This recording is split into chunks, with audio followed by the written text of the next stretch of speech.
Le clairon. Alors, vous vous rappelez sans doute qu'après l'évincement de la fréquence de C8 par l'ARCOM, Ouest France remportait l'appel d'offres de l'ARCOM. Ouest France, avec sa chaîne télé, dont vous n'avez sans doute jamais entendu parler, c'est normal, OFTV, Ouest France TV, quoi. Ça, c'était en septembre dernier. Bon, 6 mois plus tard, on comprend que le projet retenu par l'ARCOM est en difficulté, puisque le lancement d'OFTV, donc la télé de Ouest France, est repoussé à septembre prochain. Les embauches qui étaient annoncées, ça faisait partie même de l'audition devant l'ARCOM. Ça faisait partie des éléments qui avaient été retenus pour dire, regardez, ça va créer des embauches. Bon, ils avaient promis 58 embauches, finalement, ça sera réduit à 35 postes. Et on apprend que le groupe cherche un soutien financier, puisque il leur manque 20 millions d'euros, tout simplement.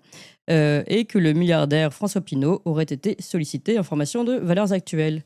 Donc, on apprend donc que si le milliardaire François Pinault est sollicité, donc propriétaire du groupe Kering, du journal Le Point et du Stade Rennais, il pourrait devenir actionnaire minoritaire, mais quand même jusqu'à 49% de la future chaîne. Ce qui pose un problème juridique puisque il entrerait au capital de la chaîne TNT, de la nouvelle chaîne TNT, sans avoir lui-même passé d'audition publique devant l'ARCOM, ce qui est pourtant de la règle. On a donc de quoi se poser des questions sur l'impartialité de l'ARCOM, et c'est justement ces questions-là qu'on voulait poser à Claude Cholet. Bonjour Claude Cholet. Bonjour. Et merci beaucoup d'être avec nous, fondateur de l'Observatoire du journalisme. Alors, comment vous réagissez à cette actualité qui, pour le coup, ne fait pas beaucoup réagir? Alors moi, d'abord, je ne suis pas vraiment surpris, puisque sur l'Observatoire du journalisme, nous avions déjà consacré plusieurs articles à l'affaire. Bon, il faut revenir un petit peu en arrière. Jusqu'en 2023, le renouvellement des fréquences était automatique. En gros, le titulaire de la fréquence déposait un dossier qui était un dossier purement technique, et l'autorité qui était la DOPI à l'époque, qui supervisait ce dossier, jetait un coup d'œil, tout était en règle, TF1 était renouvelé, France 2 était renouvelé, M6 était renouvelé, etc., etc., etc. Changement de décor en 2023, où on passe par un appel d'offres.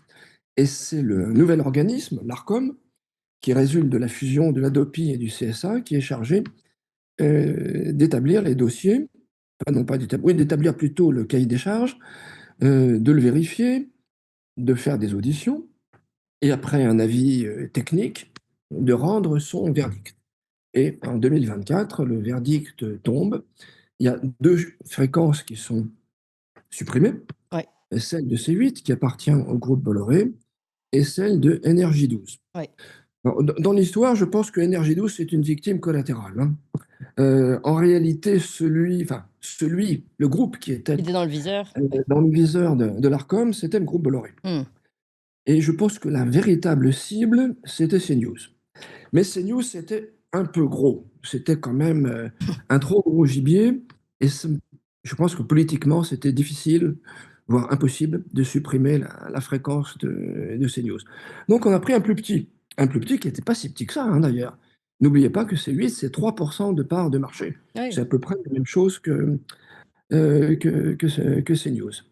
Donc on supprime C8, on supprime NRJ12, pour dire on va pas supprimer que C8 quand même, NRJ12 qui était une chaîne musicale qui avait peut-être un peu moins d'importance dans le panorama télévisuel. Et on les donne à qui? On les donne à deux, qu'est-ce que je pourrais employer comme terme? Bon, deux amis, enfin en Hmm. tout cas des gens qui ne sont pas forcément tout à fait fâchés avec Emmanuel Macron. Tout d'abord le Tchèque Daniel Kretinsky, qui va lancer une chaîne qui s'appelait au départ Réel TV, qui s'appelle maintenant T8, et à Ouest France. Moi, je suis normand. Quand je vais en Normandie, j'achète Ouest France. Pourquoi? Parce que c'est le journal local et j'ai des informations sur mon village et sur mon canton. Mais je peux vous assurer que les pages politiques sont on ne peut plus politiquement correctes. Macroniste, oui. Et Ouest France fait bien sûr de grandes promesses. Alors, je vais revenir un petit peu plus tard sur les promesses. Alors allons-y Je ne sais rapidement, parce pas, que je, je ne sais pas si un jour cette affaire ira au tribunal. Si un jour elle va au tribunal, le chef d'inculpation pourrait être escroquerie en bande organisée. Ah, Je pèse mes mots, hein. Escroquerie en bande organisée. On va prendre d'abord l'escroquerie, puis après, on va revenir à la banque organisée. Escroquerie, pourquoi? Euh, Ouest France fait des promesses. La première promesse, c'est 58 emplois, vous l'avez dit. Ah, puis finalement, c'est plus 58, c'est 35. Excusez-moi du peu, c'est quand même 40% de moins. Si vous avez un repreneur d'entreprise qui promet de maintenir 100 postes ou de créer 100 postes et qui n'en crée que 40 et qui bénéficie de subventions, parce que qu'est-ce que c'est que l'attribution d'une fréquence? C'est une subvention déguisée. Je pense que l'État qui donne cette subvention devrait se poser des questions. Oui. Mais ça va un petit peu plus loin. Euh, Ouest France dit on va se lancer au mois de mars. Puisque fin février, ben, C8 disparaît. Ah, puis, non, ah bah, finalement, non, c'est pas mars. Oui. Ça sera peut-être juillet. Ah bah non, finalement, c'est peut-être pas juillet, ça sera peut-être septembre. Ah, ça sera sûrement même, allez, septembre 2025. Alors, je ne sais pas si ça sera en septembre ou encore reporté. Et puis, on fait d'autres promesses. Ouest France, c'est le premier quotidien en France, hein, en termes des diffusions, avant les quotidiens nationaux. C'est un quotidien sur l'ouest de la France, comme son nom l'indique. Donc, nous, Ouest France, on va lancer une chaîne à caractère régional, à caractère enraciné. Et nous allons avoir des studios qui ne seront pas à Paris, comme le sont l'immense majorité des studios des grandes chaînes, mais on va les mettre à Rennes. C'est bien, on va créer un très grand studio à Rennes. Oui. Mais, ah ben, en mars 2025? Non. En juillet 2025? Non. En septembre 2025? Non. En 2026? En 2026? Peut-être. Oui. Peut-être. Mais ça sera peut-être en 2027.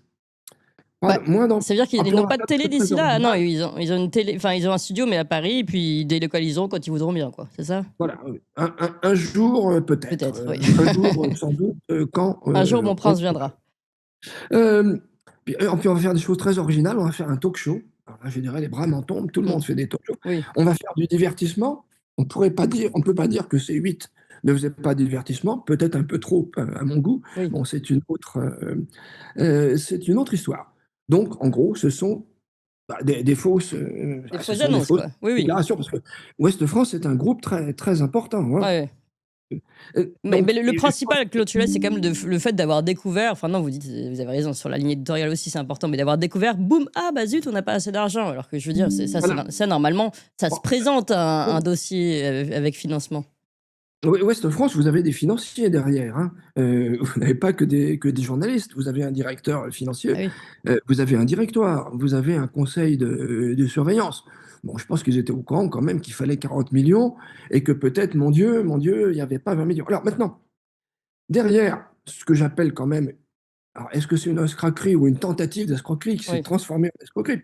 Appelons ça une tentative d'escroquerie dans un premier temps. Oui. Alors la question maintenant qui se pose, c'est est-ce que l'Arcom était au courant que, au fond, ces Oui. déclarations n'étaient peut-être pas aussi valides que ça? Alors, je Oui. ne suis pas capable de répondre à cette Parce que, question. oui. Mais Non, si on y je n'en sais répond, rien. si on a une idée, ça veut quand même dire ils ont probablement pu vouloir aider l'arrivée Voilà, non. de quelqu'un Alors, d'autre comme François Pinault. mon hypothèse, Oui. et ce n'est qu'une hypothèse, c'est que l'Arcom désirait passionnément, je dis bien passionnément, supprimer la fréquence de C8. Oui. Et qu'il fallait la donner quand même à quelqu'un de Présentable. sympathique. Oui. Et qu'au fond, la douce musique de Ouest France, même si dans cette musique il y avait des fausses notes, même si la partition était incomplète, au fond cette musique leur était très agréable. Et que bon, allez, bon, peut-être qu'il y avait peut-être quelques trous dans la partition, mais c'est pas grave, le dossier dans l'ensemble nous paraît tenir la route. Hmm. Allez, on va le donner, à Ouest France. Alors, si l'Arcom était au courant, c'est grave, c'est grave. Parce qu'à ce moment-là, c'est vraiment une fraude. Je pense que ça relève du pénal. Et si l'Arcom n'était pas au courant, c'est de l'insuffisance Oui, professionnelle. ça reste grave. Auquel cas, je pense qu'il faut remplacer. Alors là, c'était l'ancien directeur de l'Arcom qui avait instruit le dossier. Je pense qu'il faut à ce moment-là licencier tous les gens qui ont suivi ce dossier. Moi, je pense qu'il faut. J'irai un petit peu plus loin. Je Alors, pense qu'il en faut conclusion, hein. supprimer l'Arcom. D'accord. Il faut supprimer ce bazar. c'est 370 personnes, c'est 46 millions d'euros de budget.